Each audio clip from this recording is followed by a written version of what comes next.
In 1758, on bustling Bruton Street in London, small training workshops were still regarded as symbols of a civilized society. Inside those tall red brick houses, children from workhouses were brought in to sign papers called apprenticeship contracts, documents seen as the first step for them to escape poverty. The apprentice system, which had existed for centuries, was in theory a humane solution, providing orphans with shelter, teaching them a trade, and preparing them for an independent life. But behind the clauses written in black ink on white paper, there were haunting shadows. In many cases, children were transferred from the oversight of the workhouse into a form of strict discipline. The master held near absolute power to supervise, judge, and punish, and if cruelty occurred, the thick walls of the house became the place where all traces were hidden. Anne Naylor was one of those children sent to Bruton Street when she was just 13 years old. She had no family to protect her, no guardian to speak for her, when her name was added to the list of apprentices under Mrs. Sarah Metyard, a woman many believed to be strict but fair. In the eyes of neighbors, that mistress was doing a good deed, raising children who had nowhere else to turn. The 18th century in London was a time when inequality took root in every alley. Families burdened by poverty, widows exhausted by debt. Often they had only one choice left: to send their children into apprenticeships. The laws then allowed children as young as 12, sometimes only 8, to be bound by documents and an oath of loyalty not to abscond for 7 years. For the working class, it was a harsh but necessary agreement for survival. People still debate what truly happened in the attic of that house that year. Some say Anne had broken the rules, that she was a weak child who could not adapt to the work, but others believe it was the prolonged indifference of the community that indirectly led her to a tragic end. An end later cited as proof of the systematic cruelty within the child labor model of the 18th century, and that would eventually contribute to reforms in the protection of young children. If, on a winter night, you were walking past Bruton Street and sensed something was wrong, would you stop to ask, or would you simply walk on like everyone else? House number 12 on Bruton Street, Hanover Square, London, in 1758, looked like a still painting amid the bustling flow of the city. From the outside, Mrs. Sarah Metyard's sewing workshop was the very image of orderliness. Clean windows, curtains neatly drawn, and an oak door polished until it gleamed. The steady click of sewing needles blended with the hurried footsteps of passers-by, mingled with the cries of bread sellers and the whinnies of horses out on the street. Anyone walking past saw only a modest training workshop where orphaned girls learned to sew to earn their livelihood. From time to time, Mrs. Sarah, a thin woman with silver hair tied tightly behind her head, would appear at the doorway, handing out bread to the children with a faint smile that made neighbors nod approvingly. She's strict, but very responsible. Yet her cold, knife-like gaze sweeping across each face told another story. Anne Naylor entered that house one morning when London lay wrapped in thick fog. She was 13 years old, frail, with wide eyes full of wary caution. She lowered her head before anyone who looked her way. Her small hands trembled as she accepted the sewing needle from Sarah Morgan, Mrs. Metyard's daughter, whose chilly smile mirrored her mother's. Anne, an orphan from the workhouse, held on to a fragile hope that this workshop might become a new home, a place where she could learn a trade and escape the hunger of her wandering days. During her first days on Bruton Street, Anne Naylor scarcely dared to speak. She was assigned to sleep with several other girls in a small room where iron beds stood pressed against the walls, and wooden chests for their old clothes were numbered in order. Each day she bent over her work, carefully stitching worn pieces of fabric, hoping for a word of approval from the mistress. But Mrs. Sarah's eyes were always watchful, as if waiting for the slightest mistake to punish. Life in the sewing workshop followed a harsh rhythm. Each day began before sunrise, when the clock bell in the hallway rang out cold and unfeeling. The girls, all orphans apprenticed there, were woken by the sharp voice of Sarah Morgan. They cut cloth, sewed garments, mended torn seams, and worked without pause until the moonlight slipped in through the windows. Everything was arranged by strict hours, from the meager meals of dry bread to the brief rest upon thin mattresses in the cold attic. One crooked stitch, a dropped scrap of fabric, or a delay of only a few minutes was enough for the mistress to scold them, her voice cracking through the air like the lash of a whip. The children bowed their heads in silence, never daring to protest, though in their hearts they still believed that if they obeyed, all would be well. Beneath the surface calm, the air in the house grew ever more stifling. Mrs. Sarah Metyard, her face always set in a scowl, moved like a grim specter, her eyes drifting over each girl as though searching for prey. Sarah Morgan, her daughter, learned from her mother, issuing commands with a youthful cruelty that was no less frightening. The girls began to tremble whenever they heard the heavy footsteps of the mistress on the wooden stairs. Ann Naylor, her hands growing clumsier with hunger and exhaustion, felt the cold gaze of Mrs. Sarah like a blade held to her throat. She kept trying, kept hoping, but did not know that darkness had already begun to gather and that her sewing needles would soon be replaced by brutal punishments. Some believed that in that house, strict discipline was the only thing that could keep the orphans from slipping into disorder and lawlessness. But others said it was the silence and fear that nourished a kind of power no one dared to challenge. If you were a neighbor living next door to 12 Bruton Street, watching Ann Naylor bow her head each morning as she stepped into the workshop, would you think it was necessary discipline or the seed of something far more cruel? As the first weeks passed, Ann Naylor began to realize that number 12 Bruton Street was not the place she had hoped it would be. In the cold attic of the sewing workshop on Bruton Street, Ann lay curled up on a thin straw mattress, her eyes wide open in the darkness. Every night, sleep became a luxury beyond her reach. She hugged her knees, trying to make herself smaller, praying that her name, Ann, would not be called out in the mistress's cold, sharp voice. Hunger had made her hands tremble. Fingers that were once nimble now fumbled, dropping the sewing needle, skewing the stitches.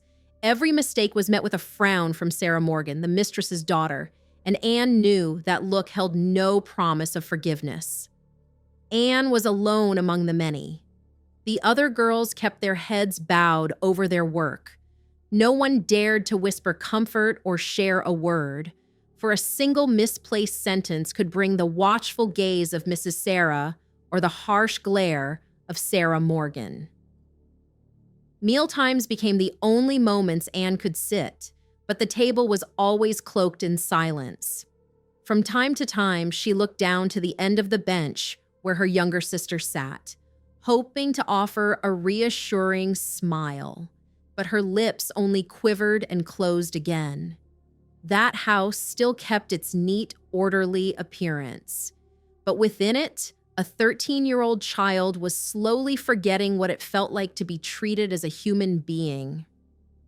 Some said this was simply the price of strict discipline in that era, but others believed that silence and fear had drained life of all its meaning. If you were someone who saw Ann's eyes each morning, would you think it was just an inevitable part of education or a sign of something far darker? In the corner of the workshop, the other girls began to steal glances at Ann. Their eyes flickered with worry, but also with fear. They saw how she had grown slower, how she often dropped the fabric, but no one dared to speak. Even Ann's younger sister, her face pale, only dared to look at her from afar, her lips pressed tightly together to hold back the words she wanted to say. Each time Ann staggered back to her seat, the entire workshop seemed to freeze. The sound of sewing needles halted for a moment. Then everyone lowered their heads again, letting out the faintest of sighs. In the silence, fear had bound them all, turning them into unwilling accomplices. The signs that something was wrong began to show more clearly. Anne was often called upstairs, where Mrs. Sarah's shouting echoed beyond the wooden door. Each time she returned, she was weaker, her steps unsteady. Her meals, already meager, were sometimes cut in half on the grounds that she was working poorly. Faint bruises began to appear on her thin arms, hidden beneath her torn sleeves. But the look of dread in Anne's eyes whenever Mrs. Sarah entered the room could not be hidden. At night, when the footsteps sounded on the stairs, Anne could only burrow deeper beneath her thin blanket, trying to keep her breathing as quiet as possible. Some nights she lay awake until morning, her eyes wide open, staring at the ceiling, wondering whether tomorrow would be any different, or if it would only repeat like all the days before. Outside, along Bruton Street, life carried on as though nothing was amiss. Neighbors still nodded politely to Mrs. Sarah, believing her workshop to be a respectable place of instruction. The milkman, his cart rattling over the stones, glanced briefly through the window before hurrying on, unwilling to become involved. It seemed no one cared about the lives of the silent girls behind the oak door. Their indifference, like a curtain hiding all wrongdoing, allowed Anne Naylor to slip further into her private hell. In the walled houses of the 18th century, silence was always the perfect cover for any crime. But the little girl could not endure forever. That winter, the cold crept through every crack of number 12 Bruton Street, seeping into the dark rooms. In the workshop, Anne Naylor had reached the final limit of her strength. She was truly exhausted. Mrs. Sarah's cold voice tore through the stillness. "Anne, come up here!" She dragged her heavy steps up the stairs, each wooden tread like a door she had to cross. Upstairs, the dim lamplight fell across the stone-cold face of Mrs. Sarah Metyard. Sarah Morgan stood beside her mother, her eyes glinting with a youthful cruelty. They spoke little. Anne, her frail body swaying, was pushed into a corner of the room. Mrs. Sarah, her voice like a blade, scolded her for petty mistakes. A scrap of cloth cut wrong, a crooked stitch. But this time, it was not simply scolding. Mrs. Sarah used her hands to hold Anne firmly in place, and Sarah Morgan joined in that cruel act. Anne no longer had the strength to resist or cry out. She was too worn down, her breath coming in ragged gasps, as if she had already stepped halfway into another world. In that room, the tragedy unfolded in silence, a terrible silence where life itself was stripped away. Downstairs, the other girls heard every sound with perfect clarity. The sharp shouting of Mrs. Sarah Metyard mingled with a heavy thump, something striking the wooden floor. Then came a weak moan, the voice of Anne Naylor, small and full of despair. Below, the young girls could hear every sound unfolding. Inside each of them, a silent battle was taking place. They knew Anne was being punished. Not for the first time, but this time was different. They wished to run upstairs, to knock on the door, to cry out and save Anne, but an invisible force, heavy as stone, held their feet firmly in place.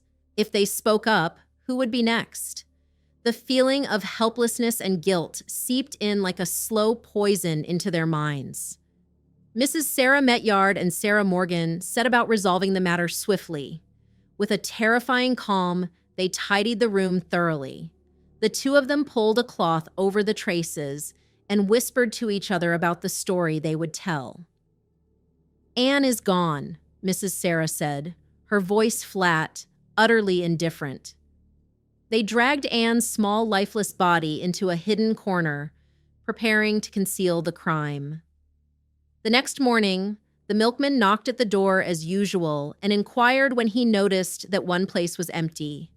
Mrs. Sarah smiled and said Anne had run away because she could not bear the pressure of the work. The neighbors, upon hearing this explanation, nodded in agreement, for running away seemed an easy thing to believe. The calm acceptance of those around them became the final layer of cover for the crime. The community, like an invisible curtain, continued its silence. allowing the darkness within number 12 Bruton Street to keep its dreadful secret. If one morning you heard footsteps on the stairs and a fading moan, would you knock on the door to ask, or quietly walk on like everyone else? In life, there are many cold-hearted souls who wear the mask of virtue like Mrs. Sarah, but there are also those whose compassion remains intact. A small seed of suspicion unexpectedly emerged, piercing through the silence that surrounded the workshop on Bruton Street. A neighbor, Mrs. Eliza Wren, began to wonder. Strange noises came from number 12, heavy thumps in the night, and lately, a peculiar foul odor drifted down from the upper floor, unsettling her deeply. But what truly stirred everything was the quarrel in which Morgan argued bitterly with her mother over a dispute in the workroom. In a fit of anger, she revealed a dreadful secret to an acquaintance. Those words, like a stone cast into a still pond, rippled outward, drawing curious and fearful glances from the entire neighborhood. Suspicion had begun to take root. The authorities, having received word, appeared at the workshop door on a day of fine drizzle. The constables, their faces stern, stepped into the house. Mrs. Sarah Metyard greeted them with a strained smile and a voice of feigned sweetness. They asked about Ann Naylor, and Mrs. Sarah, without hesitation, repeated the old tale. The girl ran away because she could not endure the work. But Sarah Morgan, her daughter, gave a slightly different account, with details that contradicted the time Anne had supposedly departed. That inconsistency caused the constables to grow suspicious. One by one, they called each apprentice girl to be questioned alone. Under the pressure, the girls trembled, their eyes cast down, and slowly began to recount everything. Each testimony was a fragment that, when pieced together, revealed a harrowing picture of what had occurred within that seemingly proper house. A week later, Mrs. Sarah Metyard and Sarah Morgan were led away from the workshop, the eyes of the gathered neighbors fixed upon them. Mrs. Sarah kept a composed expression, her lips pressed tightly together. Sarah Morgan, in contrast, glared at her mother with eyes full of resentment, whispering words of accusation, blaming her for having dragged her into this crime. Mrs. Sarah and Sarah Morgan were taken to Newgate Prison. In the cell, beneath cold walls and the flickering light of an oil lamp, the two began to lay blame upon each other. Sarah Morgan declared that her mother was the one who devised the plan and carried it out, while she had merely obeyed. Mrs. Sarah insisted that her daughter had embellished the story to escape her own guilt.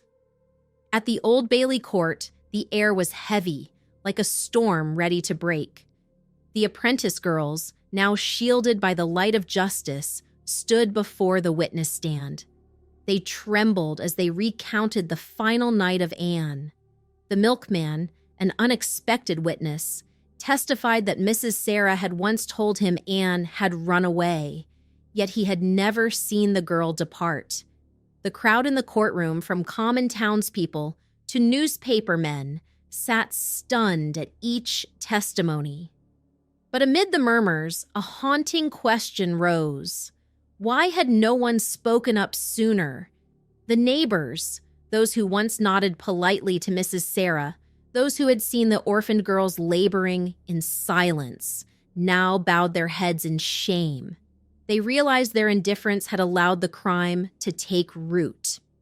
When the day of judgment arrived, the judge, his voice grave, pronounced the sentence of death upon Sarah Metyard and Sarah Morgan for the crime of murder. As the verdict was declared, the courtroom fell into silence, broken only by the faint sobbing of a few apprentice girls. When the rope tightened around the necks of Sarah Metyard and Sarah Morgan at Tyburn on July 19, 1768, the crowd stood silent beneath London's gray sky. Number 12 Bruton Street was sealed shut. For many years afterward, no one dared cross its threshold. For that place reminded them of a shame the entire community had together created. But if one sees the case merely as the crime of two cold-blooded women, perhaps the deeper roots will be overlooked. Society had long deemed orphans and impoverished children as little more than cheap hands for labor. They were not regarded as children with the right to seek happiness, but as tools to preserve the profit and reputation of the master. And when disaster struck, it was easy to believe the tale of a runaway, because no one truly cared where a nameless child had gone. Fear was the invisible cord that bound both the apprentice girls and the community. The silence of those girls sprang from the instinct to survive, in a world so severe they had no foothold to cling to. Even Sarah Morgan, the accomplice, only dared to speak when her rage against her mother outweighed her fear. The case became a warning to London, echoing through the streets and the pages of the newspapers. But did it truly change anything? Systems like the one Sarah presided over continued to exist. The workshops remained open, and countless nameless girls continued to labor in the shadows. Anne Naylor, with her hollow eyes and frail body, became a symbol of the forgotten victims. More than 200 years have passed, yet this story still troubles many hearts. Do you believe that in our society we have become different? Or somewhere, are other Annes still quietly vanishing behind doors that appear perfectly ordinary? The answer lies within each of us. This is Case X. Every opinion is heard, and perhaps it is you who will write the final answer.